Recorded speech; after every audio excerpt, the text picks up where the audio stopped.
उपासक को जिसे ब्रह्मचर्य रहना है, 2 समय भोजन हल्का या 1 बार भरपेट, 24 घंटे में पर्याप्त है ब्रह्मचारी, 2 बार तो हल्का। केवल 2 ही समय भोजन करे, पहला 10 से 1 बजे तक, और मध्याह्न में भोजन पाने के बाद चाहे 15 मिनट ही हो आप विश्राम कीजिए, दाएं बाएं करवट सीधा। दिन अगर आपको रात में सोने से पर्याप्त नींद हो जाती है तो फिर दिन में सोने की जरूरत नहीं, नाम चिंतन करते हुए फिर आप बैठ जाइए, फिर अपनी दिनचर्या में लगिए।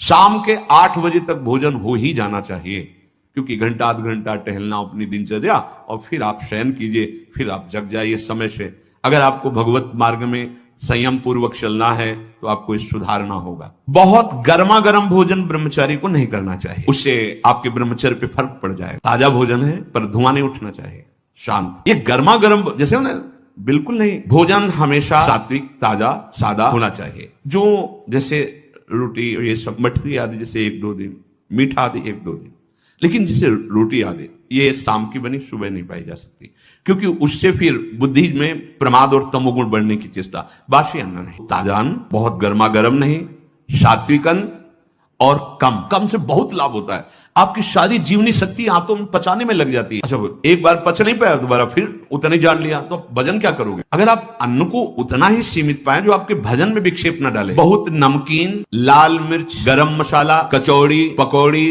बहुत मिठाई, चाय, काफी, प्याज, लहसुन, ये इंद्रियों को भयंकर चंचलता प्रदान करते हैं और वीर शक्ति का नाश करने में बहुत इनका योगदान है। भोजन के पहले अच्छे से हाथ धो, मुंह में कुल्ला करो, और लघु शंका लगी हो तो लघु शंका जाओ। भोजन के पहले पवित्र हो। भोजन पाते समय नाम चलना चाहिए या पद चलना चाहिए, या अच्छे कोई संत महापुरुषों के जो चरित्र हैं उनका चिंतन करना चाहिए। खड़े भोजन नहीं पाना चाहिए, लेटे भोजन नहीं पाना चाहिए, चलते हुए नहीं पाना चाहिए।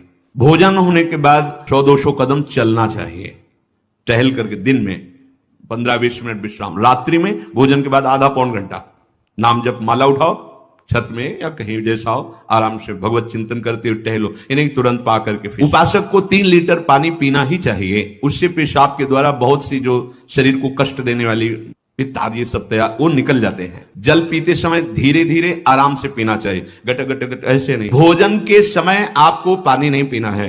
यह अभ्यास आपकी दिनचर्या में बहुत बाधा पहुंचा देगा। यदि आप भोजन के साथ पानी पीते हैं, गैस बनना शुरू हो जाएगी, कब्ज बनना शुरू हो जाएगा, आप परेशान हो जाएंगे। अगर आपको भोजन में पानी की आवश्यकता लगती है तो आप आधा घंटे पहले थोड़ा पानी पी लीजिए, भोजन के आधा घंटा पहले, और भोजन के समय बिल्कुल मत पीजिए, और भोजन के आधा घंटा 1 घंटा बाद आप छक के पानी पी लीजिए। खड़े खड़े पानी नहीं पीना चाहिए। रात्रि में सोने के समय गर्म दूध नहीं पीना चाहिए कि आप गरम गरम दूध पी रहे, नहीं, उसको एकदम शांत कर लीजिए दूध को, जब धुआं न रह जाए। अगर दूध भी पीना है तो पीने के बाद 20-30 मिनट टहलना चाहिए, नहीं कि दूध पी के आप सो गए, संयम में नहीं रह पाओगे। प्रातः काल उठते ही सूर्योदय के पहले तांबे का पात्र रखो और उसमें जल पूरी रात्रि भरा रख लो और वो पियो, तो आपको बहुत संयम में सहयोग मिलेगा और रोगों के नाश में सहयोग मिलेगा। कोई भी नशा करने वाला ब्रह्मचारी नहीं रह सकता।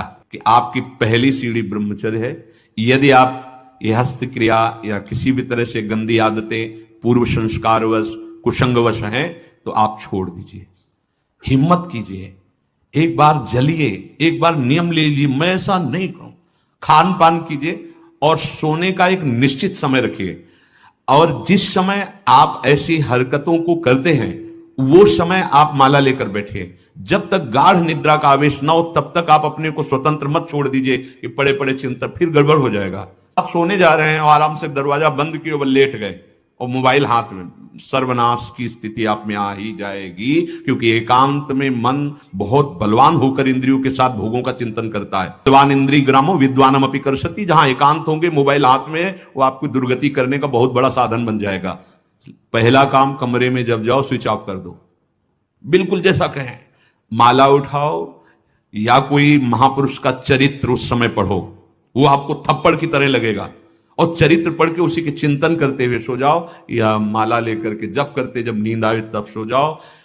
कोई ऐसी चेष्टा मत करो जो तुम्हारे उत्साह को, तुम्हारी जीवनी शक्ति को नष्ट करके नरकगामी बना दे। बहुत बढ़िया अवसर मिला है, निकल चलो प्यारे।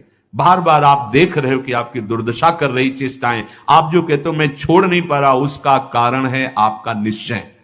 आप निश्चय ठीक नहीं कर पा रहे, और नाम जप करो, ऐसा निश्चय होगा आप इस सत्संग सुनकर मनन करो, ऐसा निश्चय होगा कि निश्चित भगवान की कृपा से आप इस जीवन में संयम पूर्वक बर्ताव करते हुए